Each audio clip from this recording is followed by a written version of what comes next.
Olona misa 4 saika vola manodidina ny 4 miliara ariary tamin'ny alalana bon de trésor na ihany koa chèque de trésor teny anivon'ny banque Foibe no saron'ny polisy pirenena ny farany herinandro lasa teo raha ny tati-baovao azo avy amin'ny tale général ny polisy pirenena ny maraina teo tatitra izay ary.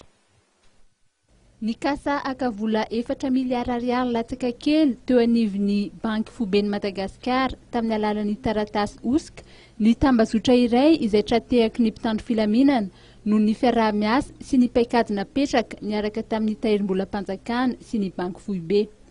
420 mianadahy ny voasambotra araky ny fanazavana izay noety ny tale général ny polisy pireneny ny maraina teo. Misy moa zany zavatra aseho misy andian'olona saika aka vola zany tao banque centrale montant moa de 3 milliards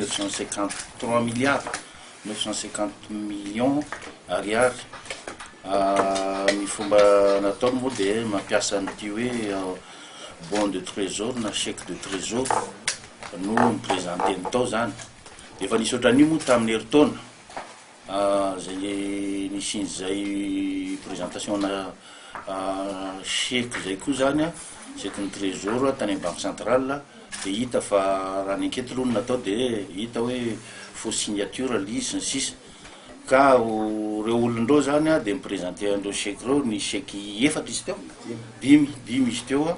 namen'le montant teo de niaya moa ry zareo de niantso anay de rehefa niantso ny polisy moa izy de nandrainy andraiky ny polisy pirenena de nakeny de nanao ny arrestation ana olona maromaro 420 zany isan'ny olona arrêté zao ao anatin'io tambazotra io satria nahazo lazainy hoe tambazotra mihitsy zany io zavatra io ny lazaina fotsiny amitsika nga mahatsara lazaina hoe ny zavatra tsy fantatry zareo de tao aorianan'le tamin'ny heritaona de nisy fiaraha-miasa dispositif napetraky ny trésor sy ny banque centrale mba evitena ny zavatra ohatran'io zany ina moa zay fifanarana zay de ny hoe raha misy bon de trésor na chèque de trésor présentena any amin'ny banque centrale de le signataire mihitsy ny tonga eo de manao le signature zay mety ho iny izy teo ny lehibe ao amin'ny trésor no manao an'izy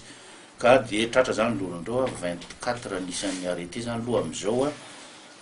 de mbola misy mandendeha any fa de mbola mandeha moa ny enquête sy ny sisa. Niakatra fampanaovana androany moa izy 420 mianadahy ireo nisy tamin'izy ireo no nitondra ilay taratasy mbola oska nisy ny mpamily fiarakodia izay manana laharana maromaro ary nahitana vehivavy ihany koa tao anatin'ity tambazotra ity.